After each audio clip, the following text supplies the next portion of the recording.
Russia সম্প্রতি গোটা বিশ্বকে দুটি বড় প্রস্তাব দিয়েছে।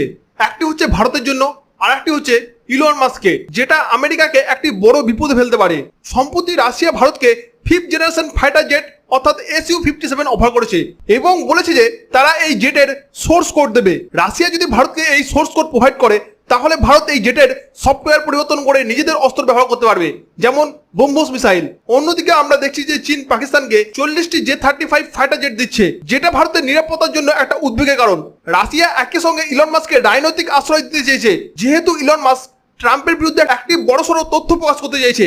এই প্রেক্ষাপটে ভারতের সামনে কঠিন সিদ্ধান্ত। প্রথমত হচ্ছে F-35 ফাইটার জেট কিনবে আমেরিকা থেকে নাকি SU-37 কিনবে রাশিয়া থেকে, যেটা সোর্স কোড সহ আসছে। যদি ভারত রাশিয়া থেকে কেনে তাহলে আমেরিকা এতে অসন্তুষ্ট হতে পারে, কিন্তু ভারতের উপর রাশিয়ার এরকম ধরনের প্রভাব এই প্রথমবারের মতো নজরবিহীন। তবে ভারত চাইছে যে মেক ইন ইন্ডিয়া প্রযুক্তিতে AMCA ফাইটার জেট তৈরির দিকে মনোযোগ দিতে।